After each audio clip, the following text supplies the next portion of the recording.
기도하시겠습니다. 존귀하신 주님 감사합니다.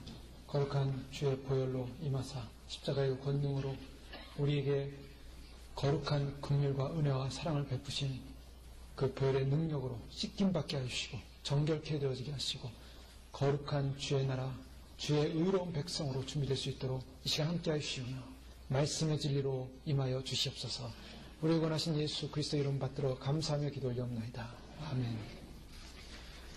저는 지난 시간 의롭고 온유한 사람이 받는 복에 대해 살펴보았습니다. 그 복의 결과는 땅을 기업으로 받는다라는 말씀이었습니다. 그 땅의 개념은 바로 종말론적인 구원의 완성적 개념의 기업이라는 것을 살펴보았습니다.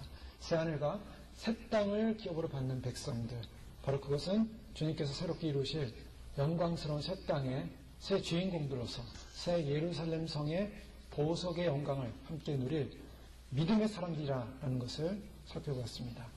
근데 믿음의 사람들인 경우 어떤 믿음의 삶을 살 것인가가 가장 중요한 것입니다. 오늘 본문 말씀은 믿음의 삶을 살아야 되는 백성들이 실수해서는 안 되는, 또 그것을 행해서는 안 되는 절대적인 진리에 대해서 주님께서 말씀하고 있습니다. 주님의 믿음의 사람들은 반드시 그 믿음의 터 위에 그리스도의 사랑을 가져야만 한다고 말씀하고 있습니다. 에베소서 3장 17절 이하의 말씀 보면 믿음으로 말미암아 그리스도께서 너희 마음에 계시게 하옵시고 너희가 사랑 가운데서 뿌리가 박히고 토가 굳어져서 너희 모든 성도와 함께 지식에 넘치는 그리스도의 사랑을 알아.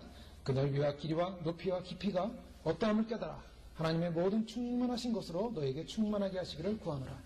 믿음으로 말미암아 주님께서 우리 안에 계실 뿐만 아니라 사랑 가운데서 뿌리를 내려라 라고 말씀하고 있습니다. 믿음 있는 사람은 결국 사랑의 뿌리를 내리는 사람입니다. 그런데 오늘 주님께서 그 사랑의 뿌리를 내려야 될 믿음의 사람들이 잘못하면 할 수 있는 실수, 그것은 1절 말씀에 비판을 하지 아니하려거든 비판하지 말라라는 이 비판에 관한 말씀을 하고 있습니다. 주님께서 마태복음을 통해서, 특별히 산상수훈을 통해서 주님께서 주목하고 목적을 두고 이 말씀을 주고 계신데, 그 말씀은 바로 잘못된 율법과 잘못된 진리에 대한 해석입니다. 그래서 저희는 진정한 율법이 무엇인가를 살펴봤습니다. 진정한 율법은 바리새인과 서기관들이 행하는 율법적 행위의 결과가 아니라 바로 마음으로부터 우러나는 진심으로 남에게 대접을 받고자 하는 대로 남을 대접하라는 율법의 완성을 이루어야 된다. 그것은 율법의 완성은 하나님을 사랑하는 것과 이웃을 사랑하는 사랑을 이루는 것이다라는 것을 살펴봤습니다. 즉 주님께서는 바로 바리새인과 서기관과 같은 외식하는 사람들에 대항하는, 그래서 그들이 가르친 잘못된 그러한 행위적 삶에 대한 모습을 비판하면서 주님께서 참된 진리의 길 앞에 믿음으로 살 것을 말씀하시면서 특별히 적용점에서 비판하지 말 것을 말씀하고 있습니다. 이 말씀을 들으면 저희들은 참 마음이 부담스럽습니다. 오늘 본문 말씀 전체가 사실은 마음이 무거울 수 있는 말씀입니다. 그러나 주님께서 이 말씀을 주신 데는 우리가 이것을 행할 수밖에 없는 연약한 존재들이기 때문에, 이것을 행해서는 안 되기 때문에 주님께서 이 부분에 있어서 우리가 자유하고 승리하도록 주신 말씀인 줄 믿습니다. 이 비판이라는 말씀은 심판이라는 말씀과 같은 것입니다. 원조로 보면 심판하지 말라라는 말씀입니다. 자, 심판하지 말라라는 이 말씀에는 무슨 의미가 있냐면, 심판의 주체자가 누구냐면 하나님 그분이신데, 하나님이 심판의 주체자인데 너희가 심판의 주체자가 되지 말라는 말씀입니다. 그것은 바로 그렇게 해석할 수가 있는 것입니다. 심판의 주체자는 하나님이십니다. 주님께서는 하나님의 사랑을 거절한 결과에 대한 심판을 하십니다. 그것이 불신자들이죠. 불신자들을 향해서는 하나님께서 심판할 수밖에 없습니다. 그런데 그 불신자들의 특징은 무엇입니까? 불신자들은 교회를 안 다녀도 바르게 살려고 할 수가 있습니다. 윤리적으로 살려고 할 수도 있습니다. 도덕적으로 살려고 할 수도 있습니다. 남들이 볼 때 해를 끼치지 않는 사람처럼 보일 수도 있습니다. 그럼에도 불구하고 그들은 불신자라는, 하나님을 믿지 않는 자라는 이름 때문에 지옥에 떨어질 수밖에 없습니다. 왜 그런가? 성경에서는 하나님을 믿지 않는 사람들을 뭐라고 얘기하냐면 우리는 불신자라고 얘기하고 있지만 성경에서는 악인이라고 얘기하고 있습니다. 어째서 그들이 악인일까요? 악인이라는 명칭은 너무나 흉악한 범죄자들 향해서만 악인이라고 해야만 하는데, 성경에서는 그들을 악인이라고 하고, 악인이 처하는 벌은 바로 그 형벌은 지옥에 떨어진다는 것입니다. 얼마나 무서운 것입니까? 조나단 에드워드는 불신자들은 이미 지옥형을 선고받은 것입니다. 그는 불신자들을 이렇게 선언합니다. 악인들이 이미 지옥형을 선고받은 상태인데 악인들이 지옥에 던져지는 것이 정당한 것일 뿐만 아니라 하나님이 자신과 인류 사이에 체결한 영원하고 불변하는 의의 법칙인 율법의 선고가 그들을 대적하며 대항하고 있습니다. 그래서 악인들은 이미 지옥에 들어간 것과 같습니다. 요한복음 3장 18절에 저를 믿는다는 심판을 받지 아니하는 것이요 믿지 아니하는 자는 하나님의 독생자의 이름을 믿지 아니함으로 벌써 심판을 받은 것이니라 라고 말씀하고 있습니다. 조나단 에드워드는 청교도요 또한 영적 대각성 운동을 일으켰던 그러한 신학자로 알려져 있습니다. 이는 악인들이 누군가 불신자를 악인이라고 말하고 있습니다. 왜 그렇습니까? 그 이유는 창조의 주권자, 생명의 주권자이신 하나님을 인정하지 않기 때문입니다. 바로 그것은 참 불행한 것인데 우리가 이것을 우리의 신앙 가운데 적용해 볼 필요가 있는 것입니다. 문제는 교회를 다니면서도 아직까지도 내가 주인이 된 사람, 내가 주권 행사를 행하는 사람들은 어떤 사람일까? 그런 사람들은 거듭나지 않는 사람이라고 볼 수가 있습니다. 거듭났다라고 할 때는 내가 죽고 그리스도가 내 안에 사는 것입니다. 그런데 거듭나지 않은 경우에는 아직도 내가 주권자의 행위를 하고 있다는 것입니다. 내가 주권자라는 것은 다른 말로 하면 창조자이신 하나님을 인정하지 않고 내가 스스로 창조자이냐, 내가 스스로 신이 된 사람으로서 나의 자아를 주장하고 있다는 것입니다. 나의 자아를 주장하고 있는 사람은 거듭난 크리스찬이 아니요 거듭난 크리스찬이 아닌 사람을 우리는 악인이라고 합니다. 그 악인이 받은 형벌은 어디 있습니까? 지옥에 간다는 것입니다. 오늘 그런 의미에서 비판하지 말라는 것입니다. 이 비판이라는 것은 무슨 말이냐면 내 안에 내가 자아가 살아있어서 내 자아적 근거를 가지고 심판하는 최고의 법정의 심판 단계, 바로 최고의 법정의 심판 단계의 주권자가 누구냐? 그분은 하나님이셔야 되는데 내가 심판자가 될 경우에 하나님 대신에 내가 들어앉아 있는 경우 거듭나지 않은 경우인 것입니다. 이것은 주님께서 좀 더 구체화시킵니다. 5절 말씀을 보면 외식하는 자여 먼저 내 눈 속에 있는 들보를 빼어라. 그에야 밝히 보고 형제의 눈 속에 있는 티를 빼리라. 자, 비판이라는 말은 윤리적으로 그냥 판단하지 않는 정도로만 가볍게 생각해 볼 수도 있습니다. 좀 잘못하지 마라 정도로만 해석해 볼 수 있습니다. 그러나 그 정도의 무게가 아닌 것입니다. 이 비판하지 말라는 것은 너의 자아가 하나님을 뺀 너의 자아가 주인이 돼서 심판자의 위치에 서지 말라라는 말씀입니다.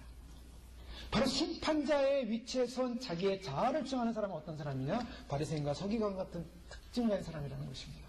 바리새인과 서기관의 특징은 무엇이었습니까? 그들은 하나님을 섬긴다고 하고 하나님을 인정하고 율법적 행위, 종교적 행위, 신앙적 행위를 하고 있었음에도 불구하고 그들은 주인이 누구였냐면 자기였습니다. 자기를 드러내려고, 자기 이름을 높이려고, 자기를 보이려고 그는 모든 신앙적 행위를 그렇게 행했다고 말하고 있습니다. 그것을 성경은 외식이라고 합니다. 외식이 뭔가? 외식이라는 것은 다른 말로 하면 자기를 드러내는 것이 외식인 것입니다. 자기를 주장하는 것이 외식인 것입니다. 자기를 자랑하는 것이 외식인 것입니다. 바로 비판한다라는 비판자의 위치에 선다는 것은 심판자의 위치에 서서 스스로가 자아의 주권이 돼서 하나님을 인정하지 않는 자, 거듭나지 않는 자를 말하고 있는 것입니다. 거듭나지 않으면 구원받을 수 없습니다. 그 때문에 주님께서 비판을 받지 않으려거든 비판하지 말라. 이 비판받지 말라는 것은 단지 비난 정도가 아닙니다. 심판받지 않으려면 심판하지 말라. 이 심판은 누가 하십니까? 그럼 심판받지 않으려면 심판받지 말라. 말기에서는 어떻게 보면 심판하지 말라 그랬는데 그 심판의 주권자는 누굽니까? 하나님이십니다. 하나님은 불신자를 심판하십니다. 더 나아가서 하나님은 또한 우리를 심판하시는 분이십니다. 하나님께서 심판하시는 심판의 내용들을 보면은 우리가 마지막 날 주 앞에 섰을 때 어떤 심판을 받겠습니까? 믿는 사람들이 공력 심판을 받는다 그랬습니다. 그래서 고린도전서에 보면은 우리가 공력 심판을 받을 때 어떤 공력을 쌓았을까? 고린도전서 3장 10절 이하에 보면은 만일 누구든지 금이나 은이나 보석이나 나무나 풀이나 집으로 이 터 위에 세우면 각각 공력이 나타날 터인데 그날이 공력을 밝히리니 이는 불로 나타내고 그 불이 각 사람의 공력이 어떠한 것을 시험할 것임이니라. 이 공력을 나타내는데 공력을 나타낸다는 것은 이 드러난다는 것입니다. 명백하게 드러난다는 것입니다. 어떤 공력이 드러납니까? 그 사람이 어떤 믿음으로 살았느냐를 보여준다는 것입니다. 어떤 고백을 했는가, 어떤 신앙 고백을 했는가, 어떤 마음의 묵상을 했는가, 어떤 기도를 했는가, 어떤 동기를 가졌는가, 어떤 믿음의 열매를 맺었는가, 어떤 성령의 열매를 맺었는가. 주님께서 다 보신다는 것입니다. 내가 주인이 돼서 나를 드러내고자 하는 나의 자아적 주권을 가지고 삶을 살았다면 그날 공력 심판에는 아무것도 나타나는 것이 없습니다. 불로 다 태워질 것입니다. 나무나 짚으로 태워질 것입니다. 그러나 그리스도의 보화와 같은 생명의 말씀대로 살기를 노력하며 주님 앞에 귀한 믿음의 교전을 했던 사람들은 그 공력 심판 때 다 드러나게 되어 있습니다. 우리의 마음의 생각까지 아시는 주님께서 다 드러낼 것이다 라고 말씀하고 있습니다. 마지막 심판, 바로 그 심판 때 우리는 어떻게 됩니까? 주님 앞에서 우리는 어떠한 존재로 서야 될 것인가? 우리는 늘 그것을 묵상해야 됩니다. 그것을 인식해야만 합니다. 그러니까 신앙은 항상 종말론적이라고 했습니다. 예수님을 믿는 그 순간부터 우리는 주님 앞에 설 것을 생각해야 됩니다. 고린도서 5장 10절 11절 말씀에 보면 이는 우리가 다 반드시 그리스도의 심판대 앞에 드러나 각각 선악간의 그 몸으로 행한 것을 따라 받으려 함이니 우리가 주의 두려우심을 알므로 사람을 권하노니 우리가 하나님 앞에 알려졌고 또 너희의 양심에도 알려졌기를 바라노라. 다 반드시 그리스도의 심판대 앞에 드러나 각각 선악간의 그 몸으로 행한 것을 따라 받는다. 심판대 앞에 드러난다는 것입니다. 우리는 각각 심판대 앞에 설 수밖에 없습니다. 주님께서 심판의 주관자로서 우리를 심판하실 것입니다. 그 심판하실 그때 우리는 심판대 앞에 서게 되는 것입니다. 바울은 디모데후서 1장에서 특별히 오네시모로를 위해서 그가 천부하면서 주님 앞에 기도합니다. 오네시모로의 집에 긍휼을 베푸시옵소서. 원컨대 주께서 저로 하여금 그날에 주의 긍휼을 얻게 하옵소서. 그날에 긍휼을 얻게 하옵소서. 왜요? 바울을 많이 유쾌케 했다고 합니다. 바울을 많이 자주 찾아왔다고 했습니다. 바울이 사슬에 매인 것을 부끄러워하지 아니하고 바울이 로마에 있을 때 부전히 찾아왔다고 하면서 그를 격려하면서 하나님 그를 기억해 주십시오. 종말에 선다는 것입니다. 요한계시록 14장 13절에 보면 성령이 가라사대 때 그러다 저희 수고를 그치고 쉬리니 이는 저희의 행한 일이 따름이라. 자, 저희의 수고가 끝쳤습니다. 자, 이제 끝났습니다. 육체의 삶이 끝났습니다. 그 다음 뭐가 있습니까? 저희의 행한 일이 따름이라. 심판을 받는다는 것입니다. 우리는 반드시 그리스도의 심판대 앞에 섭니다. 그것은 휴거를 베는 백성이나 순교를 당하는 분들이나 아니면 끝까지 사명을 당한 분들이나 또는 어떠한 삶을 앞으로 산다 할지라도 믿음이라는 이름을 가지고 살았던 사람은 다 그리스도의 심판대 앞에 서는데 우리의 그 심판은 지옥에 가는 심판이 아니라 거듭난 성도라면 진정으로 거듭난 성도라면 공육심판을 받는 것입니다. 그래서 주님께서는 이 마지막 심판 때에 대해서 기억하라는 것입니다. 그리고 그 심판이 온다는 것을 예비하고 준비하라고 말씀하고 있습니다. 누가복음 12장에 보면 그 예비하고 준비하는 말씀을 비유로 두고 있습니다. 너희는 마치 그 주인이 혼인집에 돌아와 문을 두드리며 곧 열어주려고 기다리는 사람과 같이 하라. 주인이 와서 깨어있는 것을 보면 그 종들은 복이 있으리로다. 주인이 와서 문을 두드릴 때 문을 열어줄 수 있는 깨어있는 사람, 복 있는 사람이다. 심판을 준비하는 사람이 복 있는 사람이라는 것입니다. 심판의 주인 앞에 설 것을 기억하라는 것입니다. 이 38절에 보면 주인이 혹 이경에나 혹 삼경에 이르렀어도 종들이 이같이 하는 것을 보면 그 종들은 복이 있으리로다. 이경이나 삼경이라는 것은 새벽을 말하고 있습니다. 남들이 다 잠들어있을 그 시간에 주인이 왔을 때 깨어있으면 복이 있는 것이다. 그런데요, 복 없는 사람은 어떤 사람입니까? 복 없는 사람은 42절, 45절 말씀해 보면은 만약 그 종이 마음에 생각하기를 주인이 더디어 오리라 하여 노비를 때리며 먹고 마시고 취하게 되면 생각지 않은 날 알지 못하는 시간에 이 종의 주인이 이르러 어미 때리고 신실치 아니한 자에 받는 율에 처한다라고 말씀하고 있습니다. 어떤 사람은 복 있는 사람입니까? 깨어 준비하고 심판을 예비하는 사람, 심판 앞에 설 것을 준비하는 사람, 복 있는 사람입니다. 그런 사람은 어떤 사람이냐면 진실한 청지기가 되어 주인에게 그 집 종들을 맡아 때를 따라 양식을 나눠줄 자가 된다는 것입니다. 때를 따라 양식을 나눠주고 때에 필요한 양식을 예배할 수 있는 사람은 심판을 준비하는 사람입니다. 그러나 심판을 준비하지 않는 종들은 어떻습니까? 주인이 더디어디다라고 스스로 생각한다는 것입니다. 그러면서 하는 일이 뭡니까? 더디어린다 그러니까 마음대로 사는 거죠. 종들을 때립니다. 노비를 때립니다. 먹고 마시고 취하며. 주인이 더디오니까 심판받을 걸 생각 안 하는 거예요. 그러니까 교권주의에 빠지고 배금주의에 빠지고 먹고 마시고 취하고 헛된 야망에 빠지는 것입니다. 결국 그렇게 되면 주인이 올 때 책망받는다는 것입니다. 그래서 주님 말씀하시는 것은 주인의 뜻을 알고도 예비치 아니하고 그 뜻대로 행치 아니하는 종은 많이 맞을 것이에요.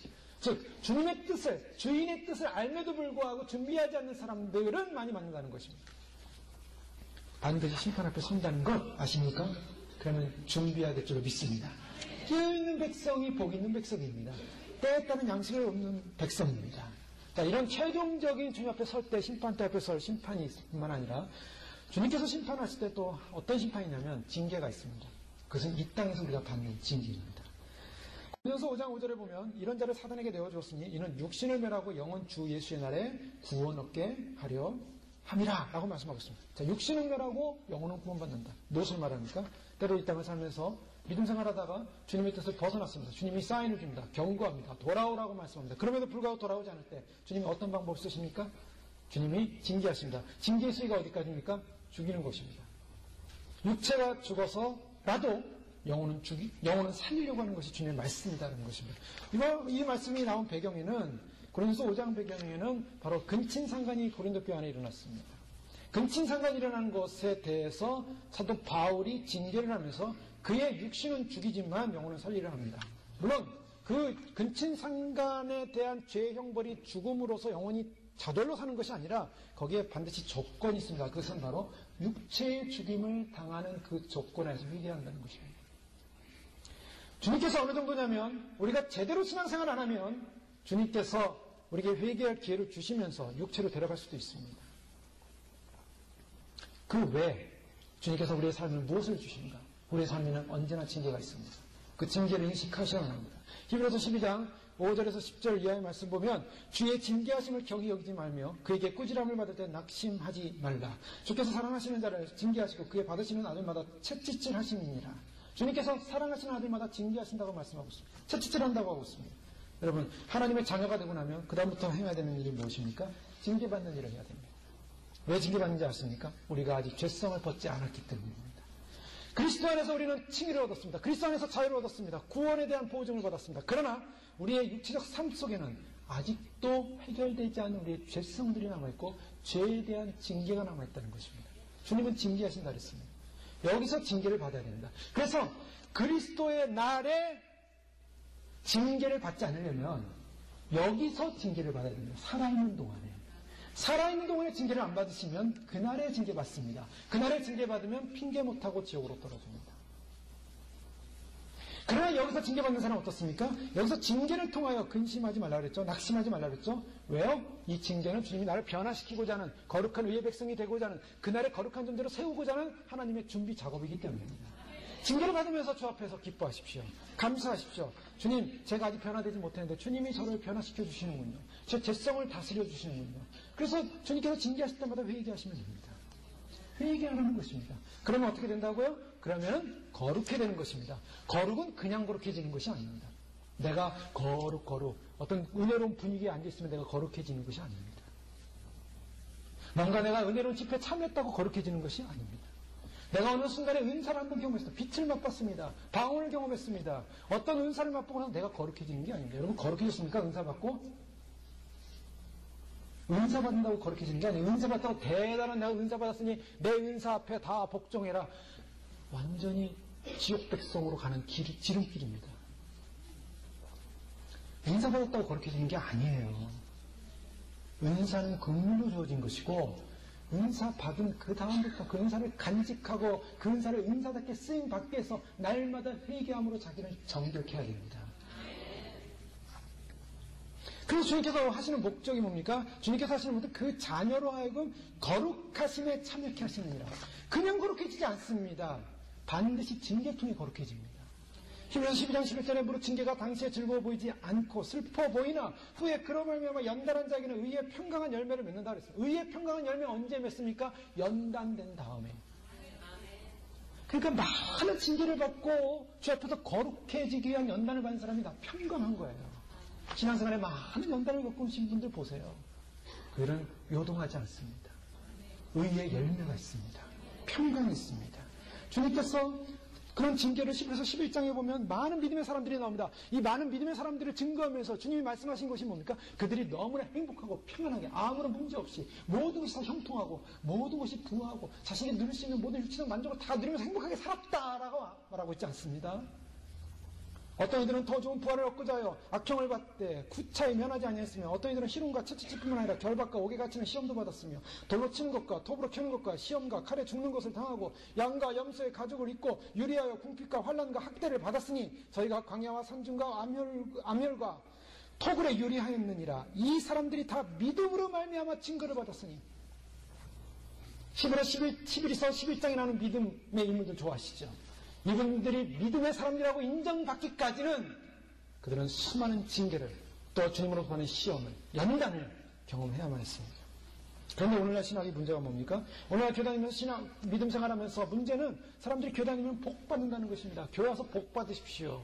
잘 되십시오. 형통하십시오. 만사형통입니다. 날마다 신년 축복하면서 복을 오늘 나에게 주시오. 무슨 복을 달라고 합니까? 잘 되는 복, 건강, 자녀 잘 되는 거, 무슨 복. 그래서 교회에 오면 어떻게 합니까?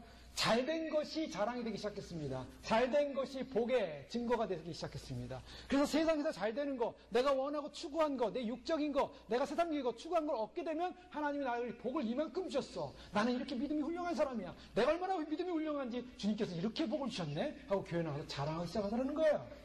그 사람들이 묻지도 않는데 자랑해요. 그 자랑 들어줘야 됩니다. 아, 그러시군요. 참 잘 됐습니다. 참 귀합니다. 누가 물어봤습니까? 고등콘의 신학 교수인 조신학교 데이빗 웨스라는 분이 있습니다. 오늘날 신학의 지성인으로 인정받고 있는 분인데요. 이분이 쓴 신학 실종이라는 책이 있습니다. 근데 그는 이렇게 분명히 지적합니다. 제가 이 책을 깜짝 놀랐는데요. 오늘날 교회 문제는 종교 다원주의와 포스트 모더니즘의 영향으로 하나님 중심에서 자아 중심으로 바뀌었다는 것입니다. 제가 즐겨 쓰는 자아를 말씀하고 있어서 제가 감동받는데요. 성경 진리 대신에 심리 치료 테크닉, 기업 경영 테크닉에 의존하는 교회가 되었다고 합니다. 성경의 진리는 사라지고 심리 치료, 셀프 컨트롤, 그리고 적극적 사고 방식, 다 심리적 요소입니다. 영지주의입니까? 죄는 유기 짓는 거니까 괜찮아. 죄는 덮어주고 영혼은 구원받을 거야. 믿었으니까.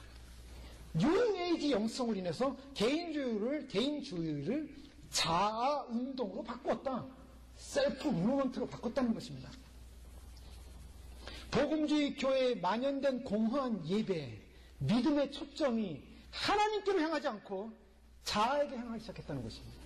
나를 만족시켜주는 찬양, 나를 위로하는 찬양, 나 하나님께 드려지는 것이 없이, 하나님께 올려주는 것이 없이, 나의 희생이 없이 그분을 통해 그분을 통해 나를 만족, 그분을 통해 나를 위로.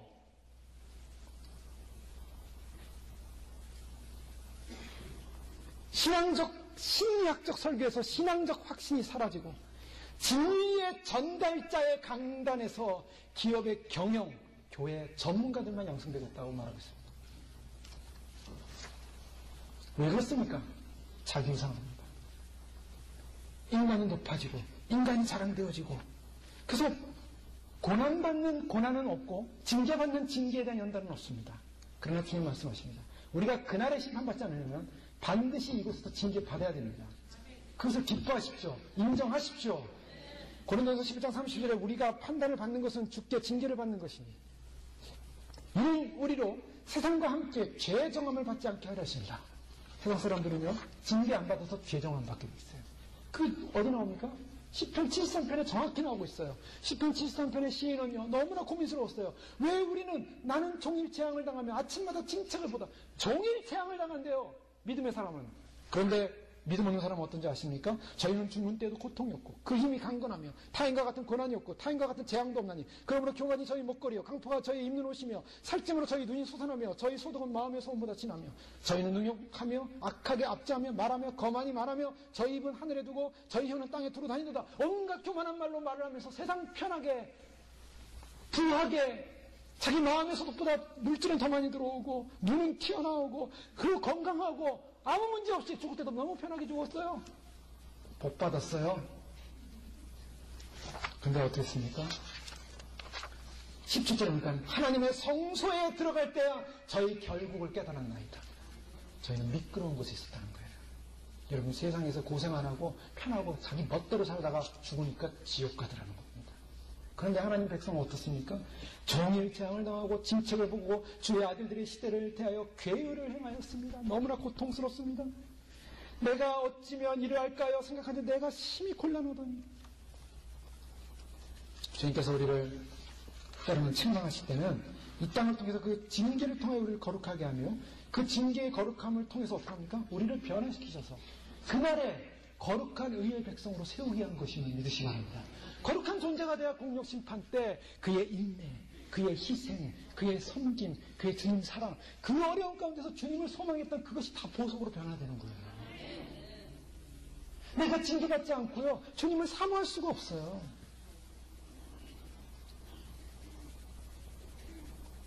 그러면 왜 비판하는가? 왜 심판하는가? 심판하는 이유가 뭔가? 그 이유는요, 심판하는 사람들의 특징을 보면 어덜 차일드라고 할 수가 있습니다. 성인왕입니다. 영적으로 생활은 많이 했지만 그러나 신앙이 어린 사람이 있습니다. 이제 눈을 좀 떴습니다. 어린아이가 눈을 떠서 이제 세상을 보기 시작합니다. 청소년들 보십시오. 청소년들은 어떻습니까? 이제 뭔가 세상을 좀 눈이 떠서 이제 좀 알면서 무슨 문제냐면 부모님들과 갈등이 생깁니다. 그래서 대화의 갈등이 생깁니다. 서로 주장함이 다릅니다. 고집을 부립니다. 근데 부모님 볼 때는 참 답답한 노릇이에요. 그렇게 하면 안 돼. 그렇게 하면 안 되라고 해도 아이들은 내가 오라. 왜요? 자기 주장을 해요. 이유가 뭡니까? 아직 덜 성숙해서 그래요. 좀 성숙해가는 과정이라면 더 주님 알아야겠습니다. 배워야겠습니다. 제가 부족합니다. 라고 알아야 되는데 판단하는 사람, 비판할 수밖에 없는 것은 눈을 좀 떠졌습니다. 이제 교회생활 눈도 떠졌습니다. 신앙생활의 눈도 좀 떠졌습니다. 떠지고 나서 이렇게 보니까 보이는 거예요. 이제 보니까 눈에 보이니까 이제 보이는 대로 막 얘기하기 시작하는 거예요. 자기의 기준을 가지고. 근데 여기에는 무슨 마음이 있습니까? 자기가 높아지고자 하는 마음이 있습니다. 비판한다, 판단한다, 심판할 때는 뭡니까? 심판하는 사람은 거기 죄하고 상관이 있습니까? 없습니까? 재판장은 죄인하고 죄하고 상관이 있습니까? 없습니다. 나는 거룩하고 상대방은 죄인이야. 이게 비판의 원리입니다. 왜 비판하는가?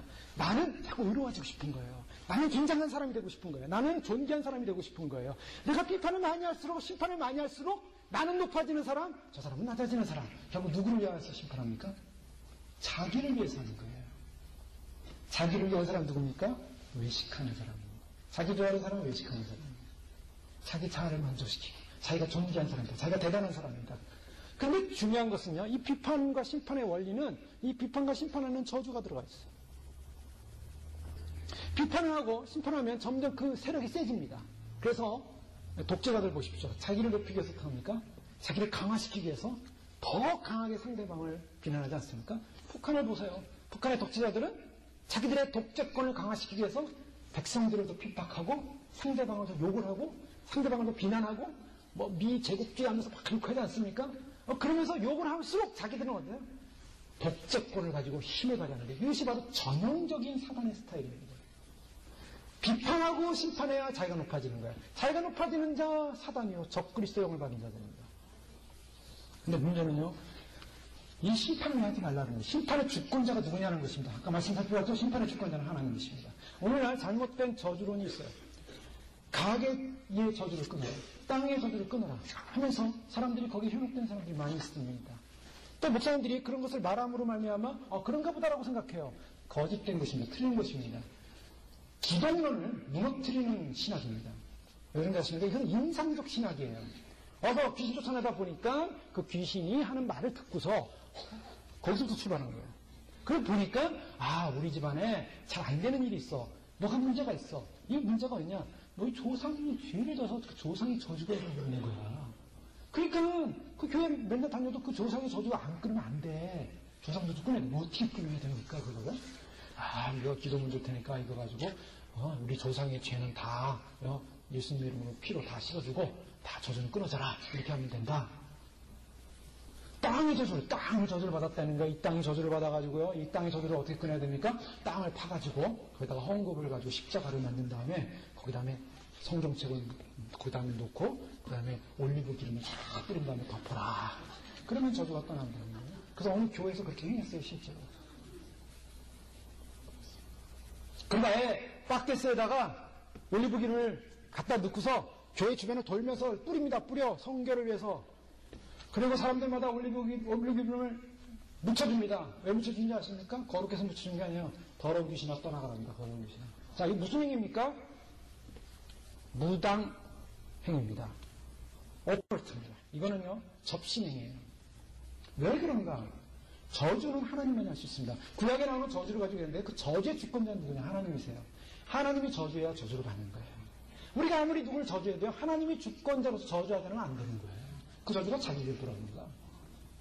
그런데요, 예수 그리스도로 말미암아 그 피값으로 말미암아 우리를 완전히 사단의 저주로부터 끊으신 주님이 능력이 없어서 다 용서했는데 조상죄는 용서를 못했어요. 그 조상죄의 영향을 받고 있는 거예요. 지금 끊어야 된다는 거예요. 귀신이 하는 얘기예요. 사단이 하는 얘기입니다. 그것을 위해서 행동하는 모든 행위들은 다 접신행위예요. 만약 그런 분들이 있었다면 회개하시고 돌이키십시오. 몰라서 그랬으면 회개하고 돌이키면 돼요. 오늘날 잘못된 우상주의들. 자, 저주 주권은 하나님이기 때문에 하나님이 하시는 저주를 마귀에게 넘겨줘가지고 마귀가 마치 저주하는 것처럼, 사단이 마치 저주하는 것처럼, 귀신이 저주하는 것처럼 착각하다는 게 귀신의 저주 앞에 다시 떨고 있어요. 하나님이 얼마나 두려운 분이고 하나님의 심판이 얼마나 무서운데, 하나님을 두려워하지 않는 자, 하나님의 구속적 은혜를 귀히 여기지 않는 자,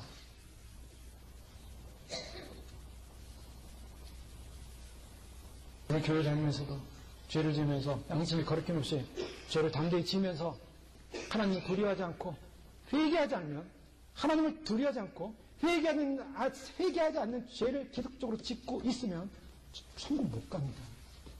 하나님의 심판 앞에서 두려워하십시오. 주님께서 우리에게 비판하지 말라, 심판하지 말라. 이 이유는 결국 율법적 완성을 위해서 우리가 사랑의 존재로 변화되어야 되는데, 우리가 심판의 주권자로서는 안 된다는, 월권하지 말라는 것입니다. 하나님의 자리에 올라가지 말라는 것입니다. 바리새인과 서기관들은 바로 하나님 자리에 올라갔습니다. 그래서 심판하는 사람은 어떤 사람인가? 심판하는 사람들은 똑똑한 사람들이 아닙니다. 높은 사람들이 아닙니다. 위대한 사람들도 아닙니다. 가장 비열한 자요, 가장 열악한 자요, 가장 아무것도 아닌 사람들이에요. 왜요? 그래야만이 자기를 높일 수 있기 때문에, 그것만이 자기를 높이는 방법이기 때문에. 그걸 성경을 몰랐어요. 자기가 없어지고 자기 자아를 비우고 자기를 희생하고 자기를 죽이고 자기가 낮아지면 높아지는 거예요. 주님은 높이겠다 그랬어요. 낮아지는 자를 높이겠다는데 스스로 높이겠다는 자를 낮추겠다 그랬습니다. 결국 뭐냐? 주님 나라 들어간 백성들은 낮아지라는 것이지 높아지지 말라는 것입니다. 비판을 받지 않으면 비판하지 말라. 높아지지 말라. 스스로 높은 자리에 올라가려고 하지 말라는 것입니다. 스스로 자아를 만족시키지 말라는 것입니다. 스스로 외식하지 말라는 것입니다. 그런데요, 6절 말씀해 보니까 이 말씀과 더불어서 거룩한 것을 계획해 주지 말며 너희 진주를 돼지 앞에 던지지 말라. 그들이 그것을 발로 밟고 돌이켜 너희를 찢어 상하게 할까 합니다. 여기서 주님께서 6절 말씀과 5절 말씀이 갭 있는 것처럼 이렇게 성경으로 보이지만은 갭 있는 것이 아니라 연결된 말씀입니다. 갑자기 개와 돼지 얘기를 하고 계세요. 자, 개, 돼지는 짐승입니다. 짐승인데 왜 이 말씀하실까? 사람을 짐승으로 보는 경우가 있다는 것입니다. 주님 눈에는. 주님은 사람을 귀하게 여기셨습니다. 그래서 그들 불쌍해서, 죄인들도 불쌍히 여기셨어요. 우리가 주님을 사랑하지 않더라도 주님 우리를 사랑하셔서 오셨습니다. 그렇게 백성들, 죄인들을 사랑하시는 주님이 이 죄인들만큼은 사랑하시는 처리로 보지 않고 개, 돼지로 본다는 거예요. 어떤 사람들입니까? 바로 종교성을 갖고 있지만 자아가 살아있는 사람들. 아예 예수님을 모르고 세상 밖에 있으면 불쌍히 여김을 받아요. 그런데 예수님을 안다고 하고 하나님을 안다고 하고 내가 거듭났다고 하고 내가 신자라고 하고 내가 크리스찬이라고 하면서 자기 자아를 살려서 예수님을 왕으로 모시지 않는 사람을 주님께서 개, 돼지로 봅니다. 무섭죠? 아예 크리스찬이 아니었으면 여기서 잘 먹고 잘 살다가 그냥 지옥으로 가는 게 나을 뻔했어요. 그런데 크리스찬 이름을 달고 교회 생활했는데 자기를 비우지 않고 거듭나지 않고 자아를 세워서 결국 하나님 앞에서 개, 돼지가 되면 더 무서운 형벌 같습니다. 개가 누굽니까? 빌립보 3장 2절에 보면 속에 이런 사람들이 나와요. 개를 상가고 행악하는 자들을 상가고 손할례당을 상가라. 손할례당, 율법주의자들, 유대인들을 말하면서 개들이라고 그랬어요. 바리새인들 말합니다. 개들이 나를 에워쌌으며 악한 무리가 나를 둘러 내 수속을 찔러내다. 시편 20편에도 예수님 주변에 둘러싼 자들을 개들이라고 표현하기도 합니다.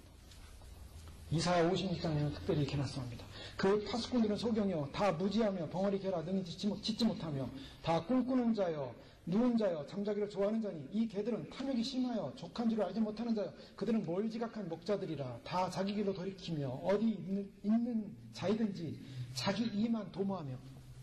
어떤 사람이 개들이냐면 마지막 때 능히 짓지 못하는 개라고 말하고 있어요. 뭘 짓지 못하는다는 것입니까? 인본주의에 빠져서 잘못된 신학을 실종했어요. 진리의 외침을 실종했어요. 소경에 무지한 자요, 꿈꾸는 자, 헛된 꿈을 꾸고 있어요. 잠자기 좋아하는 자요, 탐욕에 족하면 자요, 멀지각한 목자라. 무슨 꿈을 꾸고 있습니까? 자기를 높이고자 하는, 이름을 높이고자 하는, 명성을 높이고자 하는, 명예를 높이고자 하는, 자기를 드러내고자 하는 모든 인본주의. 그런데요, 그 인본주의가 목자들만 아니라 성도들까지 딱 합쳐져가지고 그래 우리가 최고가 되자 라는 이 세속주의, 개라는 것입니다. 그런데 여기서 중요한 말씀은요, 이 개되기를 말씀하실 때 주님께서 진주 얘기라고, 보화 얘기를 하고 있습니다. 마태복음 13장에 보면 진주를 뭐라고 말씀하고 있냐면, 또 천국은 마치 좋은 진주를 구하는 장사와 같으니 극히 값진 진주 하나를 발견하며 가서 자기의 소유를 다 팔아 그 진주를 사느니라. 자, 진주를 발견했는데 그 진주를 발견하고 자기 소유를 다 팔아서 샀다고 했습니다. 무슨 너무나 귀한 거예요, 진주. 이 진주를 뭐냐? 천국은 마치. 자, 진주는 뭡니까? 천국을 말하고 있습니다. 천국. 자, 천국의 복음을 어떤 사람에게 주지 말라는 것입니다. 주님께서 복음을 전할 때 다 인정하지 말라 그랬어요. 누가복음 10장에 보면 전도자들을 보낼 때 너희를 영접하지 않냐거든 그 거리로 나와서 말하되 너희 동네에 우리 발에 묻은 먼지도 너에게 떨어버리노라. 그러나 하나님 나라가 가까이 온 줄로 알라 하라. 내가 너에게 말하노니 전날에 소돔이 그 동네보다 견디기 쉬우리라. 화 있을 진저 고라시나 화 있을 진저 벳세다야. 너희에게 행한 모든 권능을 두로와 시돈에게 행하였다면 너희가 벌써 베옷을 입고 제에 앉아 회개하였으리라. 심판 때에 두로와 시돈이 너희보다 견디기 쉬우리라. 가버나움은 내가 하늘에까지 높아지겠느냐 음부에까지 낮아지리라. 이 무슨 말씀입니까? 주님께서 하나님 나라가 가까웠다라는 복음을 전하게 하셨는데, 전도를 하셨는데, 전도하게 했는데, 고라시나 벳세다라는 지방에서 그들이 그걸 거절했다는 거예요. 하나님 나라 복음을 거절하고 있습니다. 그때 주님이 선포하는 게 뭡니까? 화 있도다라고 말하고 있습니다. 화는 지옥의 불을 말하고 있습니다. 지옥의 심판, 하나님의 심판. 두로와 시돈에 행하였다면 벌써 베옷을 입고 회개했을 것이다. 회개하지 않으면 그런 사람들 향하여 화가 있도다. 주님께서 이 진주복음을 주셨어요. 천국복음을 주셨어요. 근데 어떤 사람은 천국복음이요, 경멸의 대상이에요. 어떤 사람은 천국복음이 모독의 대상이에요. 어떤 사람은 거부의 대상이라는 것입니다. 어떤 사람입니까? 천국복음이 뭡니까 도대체? 자기를 높이는 사람, 자기가 우상화된 사람, 자기가 이 땅에서 만족하려는 사람, 자기가 최고가 되고 싶은 사람, 주님이 마음에 없어요. 그러니까 주님이 천국이신데, 주님이 천국을 갖고 오시는데, 주님이 하나님 나라를 갖고 오시는데, 주님이 오시는 그 영광스러운 천국을 소망하지 않더라는 거예요. 천국을 소망하지 않다 보니까 주님이 오신다는 메시지도 들리지가 않습니다. 그 짓밟아버립니다. 경멸합니다. 무시합니다. 관심 없습니다. 주님 오시는 메시지를 경멸하거나 무시하거나 관심 없는 사람은 돼지입니다. 왜 그런지 아십니까? 주님을 인정하지 않기 때문에, 가장 귀한 진주의 복음을 인정하지 않기 때문인 줄 믿습니다. 가장 귀한 진주의 복음은 천국 복음이에요. 그것을 만난 사람은 자기 소유를 다 팔고라도 그것을 소유한다 그랬어요. 그것이 진주의 가치입니다. 근데 그것을 개돼지에게 줬더니 그것이 소중한지 몰라요. 집 밟아버려요. 오늘날 주님 오신다는 이 메시지가 증거되고 전파되고 있는데 어떤 자들에게는 이것이 밟아버리는 그런 대상이 되고 있다는 것입니다. 이 진주의 복음이, 이 생명복음이, 이 생명이신 예수 그리스도의 오심이, 하나님 나라의 도래가 천국이 옴에도 불구하고 이 진주의 복음을 짓밟는 자, 주님 오시는 그날 주님의 분노가 주님의 불꽃 같은 눈과 주석과 같은 발로 짓밟아버리는 것입니다. 그것을 증거하지 않는 목회자들, 그것 따르는 모든 추종자들, 모든 교회들, 주님이 심판할 수밖에 없다는 거예요. 여러분 그걸 아십니까?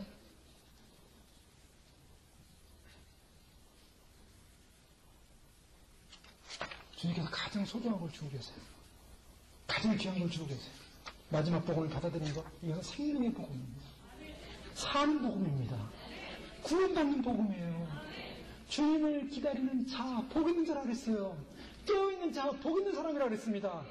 그런 깨어있는 복음을 받고 준비하고 예비하는 교회에 나와서 말씀을 듣는 걸 축복으로 여기시기 바랍니다. 이 말씀을 듣지 못해서 죽어가는 수많은 백성들이 그날의 주의 심판 앞에, 주석 같은 발 앞에 심판받는다는 거예요. 왜요?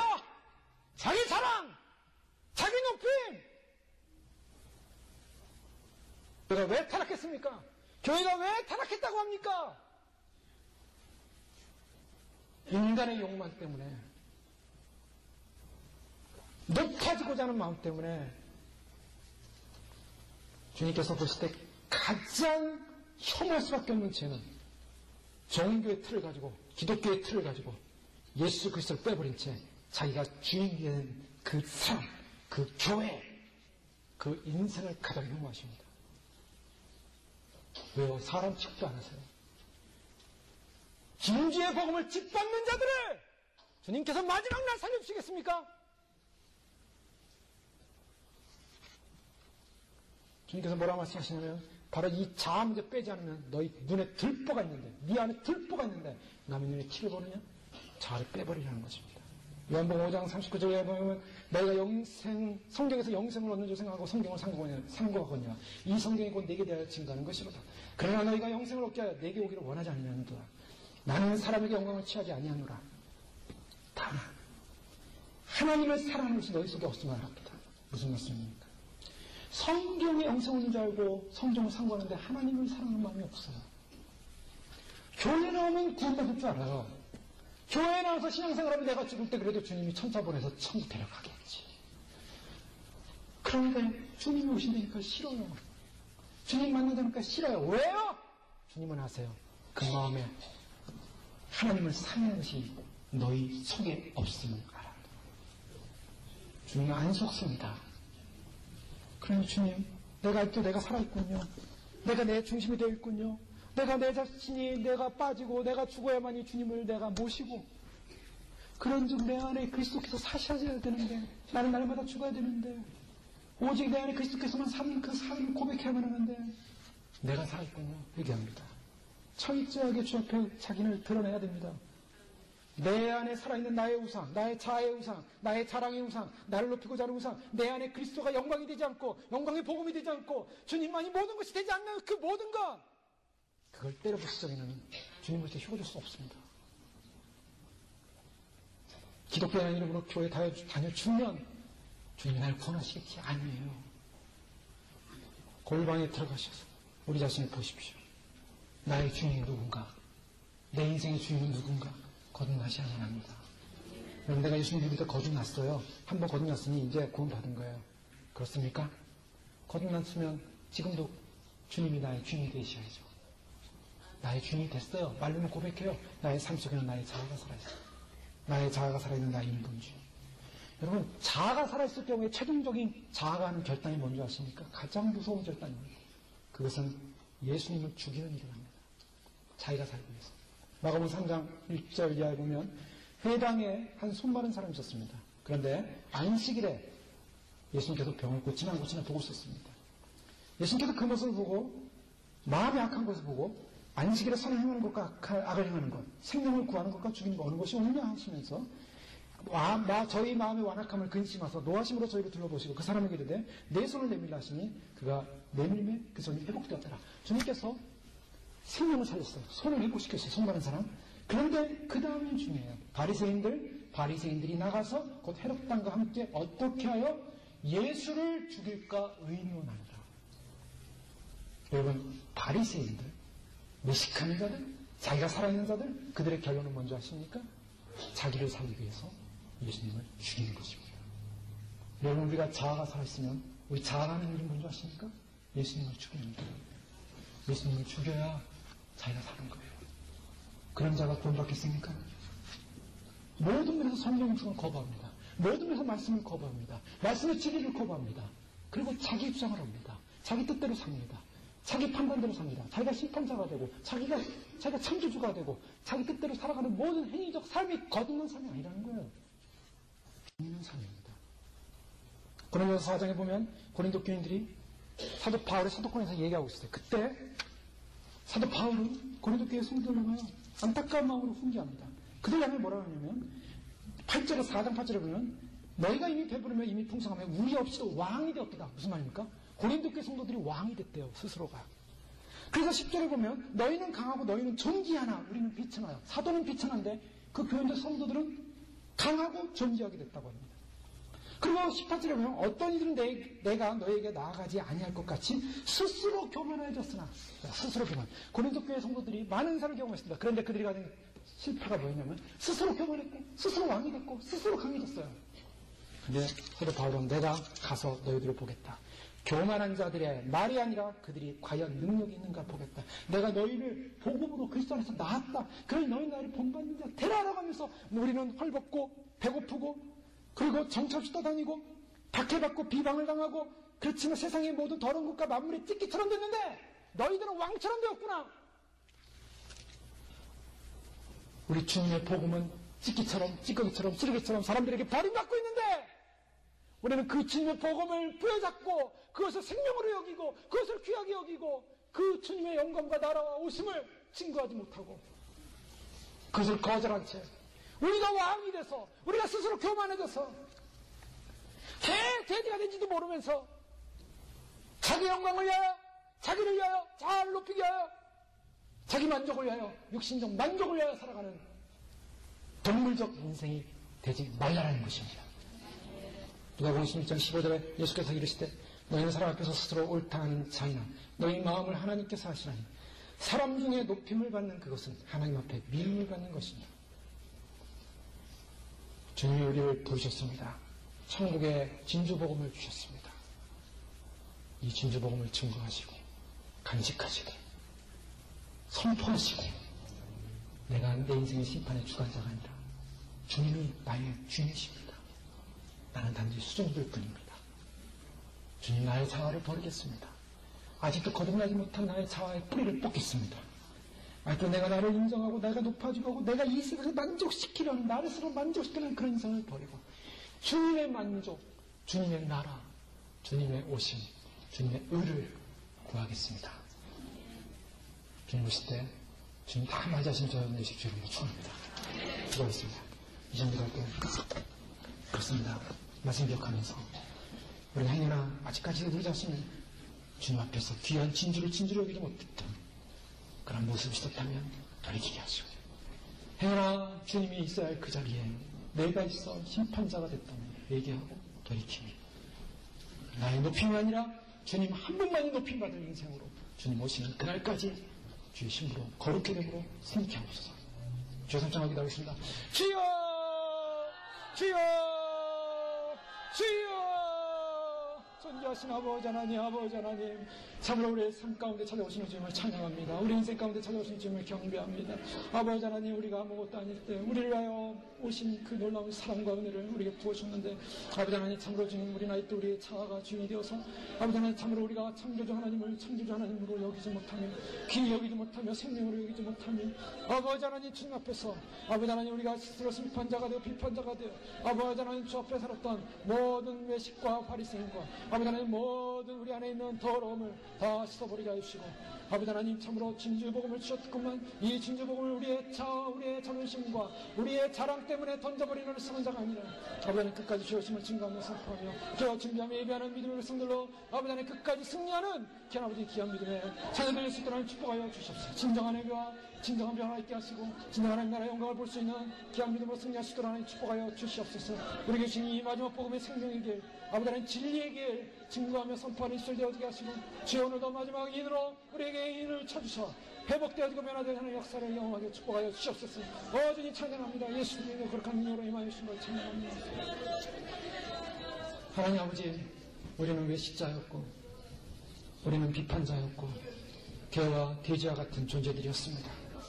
그러나 우리를 불쌍히 여주셔서 주의 거룩한 보혈의 능력으로 그 생명의 진주의 복음을 우리에게 주셔서 생명 안에 거듭나게 하시고 다시는 우리가 그런 짐승의 모습이 아닌 우리의 자아를 이끄는 자아를 유상화하는 인생이 아니라 오직 우리의 창조주 되시고 우리의 심판주 되시고 우리의 생명 되신 주님만을 높이며 주님만을 증거하며 주의 영광스러운 다시 오심을 증거하는 믿음의 백성들로 삼으셔서 감사합니다.